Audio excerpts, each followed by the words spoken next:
way it is. Number 10 is another sort of a strange title. It's called Tangible Personal Property Tax Exemption. It actually is not your personal property. It refers to property of businesses. You know, when I read these things, I don't know why they do this.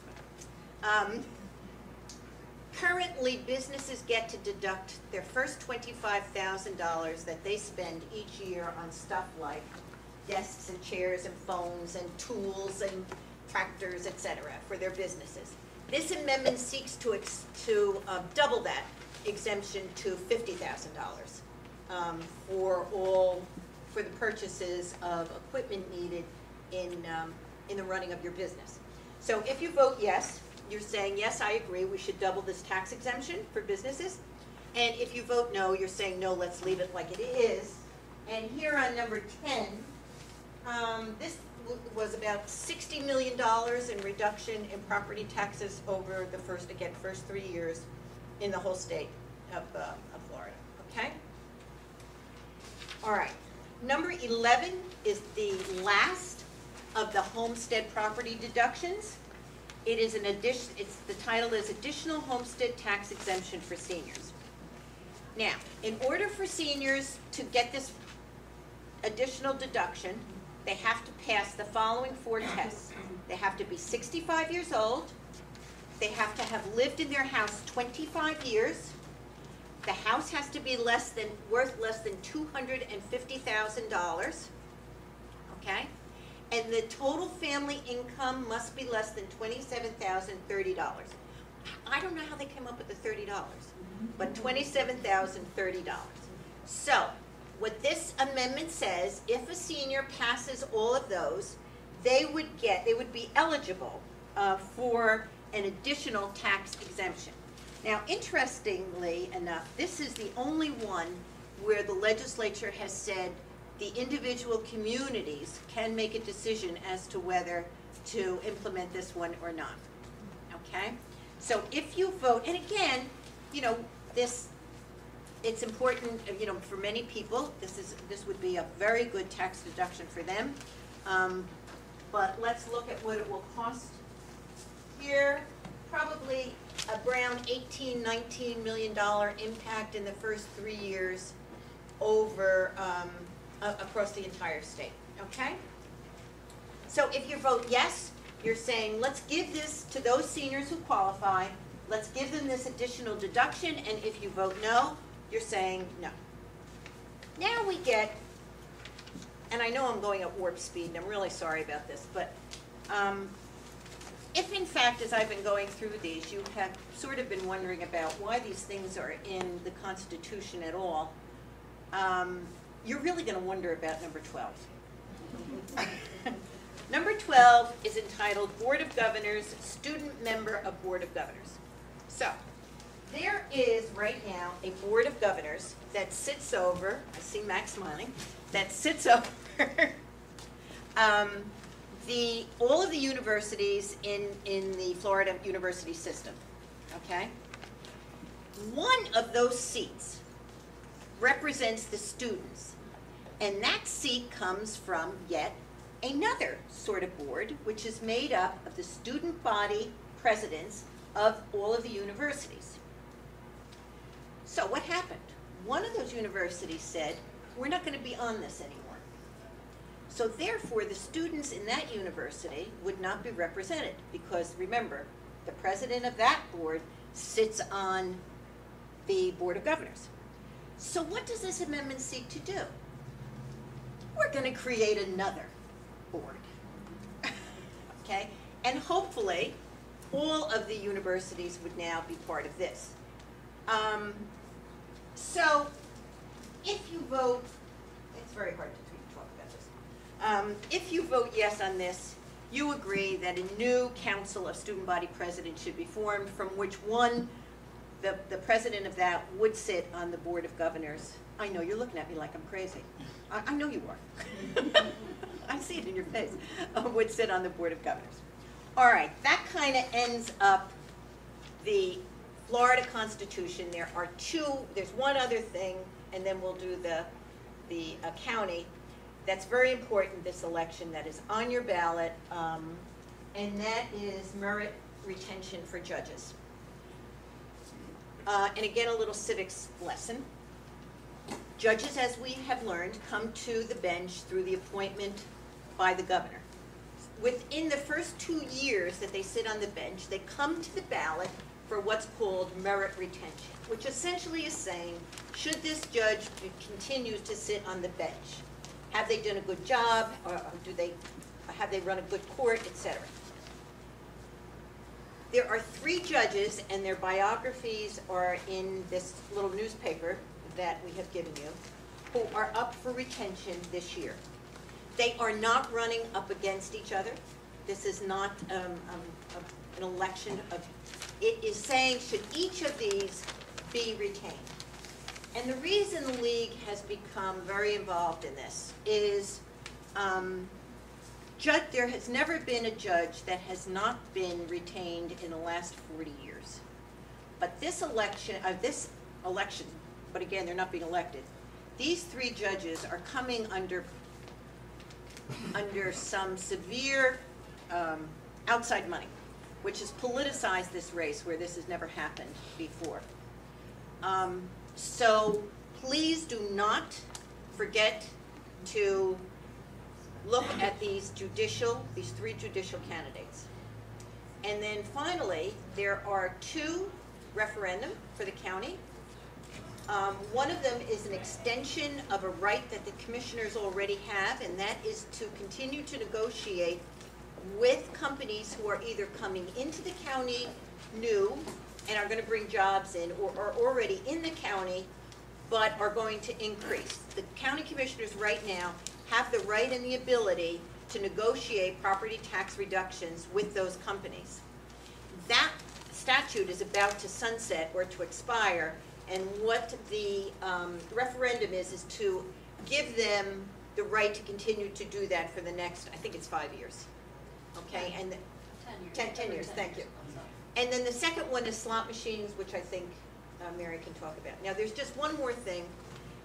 Mr. Green, since I spoke to you, the league has completed their analysis, and we do have recommendations on the amendments. May I speak to that, or no? Do you want to consult with your board, or?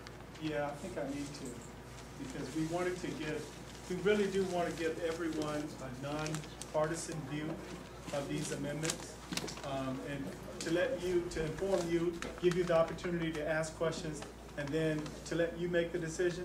So what I would prefer, well, we take some questions. Yes, is that we take questions and try to clear some things up. If you, I know I have a few questions myself, and then let them make their own decision. But if you have any literature, I think most of us probably have your literature. They can go on to our website.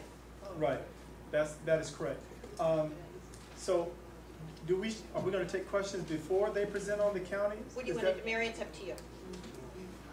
Well, I could go ahead and present the Sure. Okay, good. Yeah, Good idea. I think that's probably the best approach. Good idea. Thank you. right. Well, thank you all for staying so patiently. I am Mary Brandenburg. I am a former colleague of Max, and I got a chance to work with Bobby Powell, and I was a state legislator too. I am now retired, and I am a volunteer for the Coalition for More Jobs, Better Schools, and a Stronger Economy. And that is the group that is supporting the slots referendum that will be on the ballot. Unlike the constitutional amendments that Mary Jane just talked about, this one is very simple. When you get your ballot, it's 3 pages both sides, whether you get it as to do by mail or you vote in person, either in early voting or election day. At the very bottom of the 6th page, you'll find the 2 proposed changes to the county charter. One of them is the one Mary Jane referred to about relaxing some tax requirements for new and expanding businesses. But county question number 1 is simple.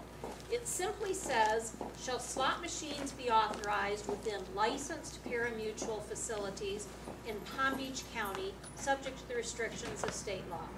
There's one licensed pari-mutuel in Palm Beach County. That's the Palm Beach Kennel Club, the dog track that's on Belvedere Road just west of I-95. And they are in competition with the pari-mutuel facilities in Dade and Broward County. You probably know that many people go down to Dade and Broward to go to the Hard Rock Casino and some of the other casinos.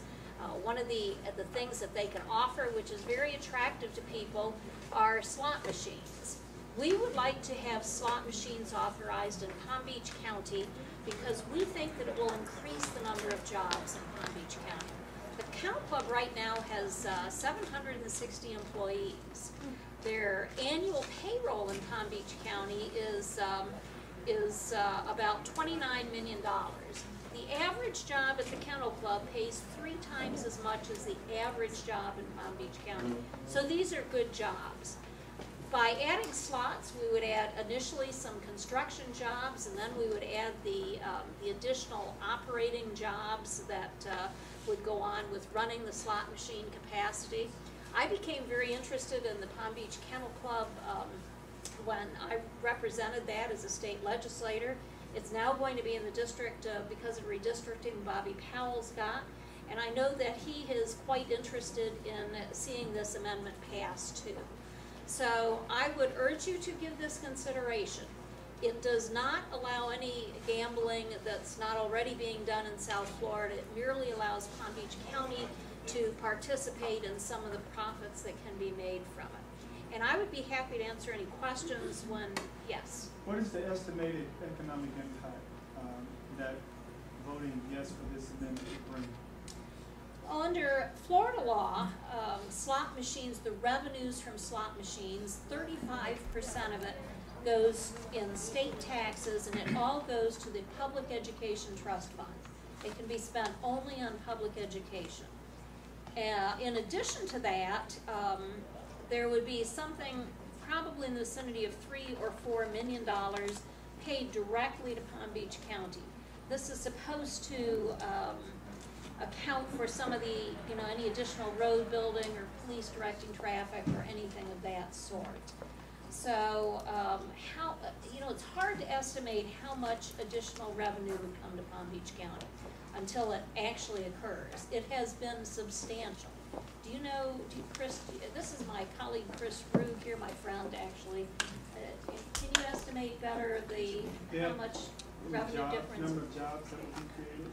Well, it's, I mean, there hasn't been any economic studies that have been formally completed. I mean, there was a small, I have some information packets in the back done by the BVV. But the revenue generated for the local communities down in Miami-Dade and Broward counties is estimated in the millions of dollars. I want to say right around $20 million after they apply the tax rate that the county puts on.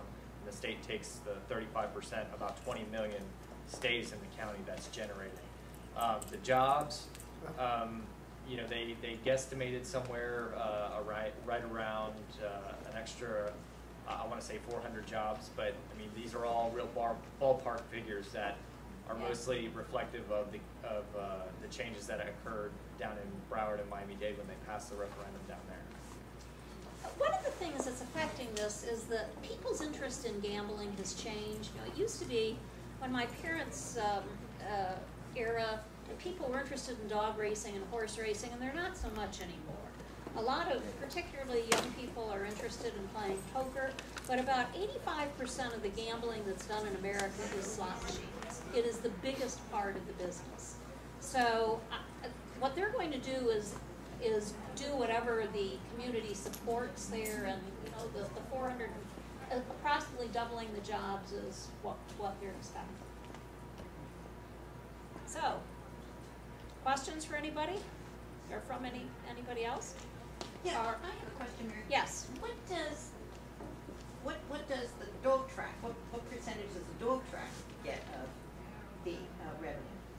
Well, the dog track is owned by a single family. It's a private business. Right. So we know that they have to pay 35% out in taxes.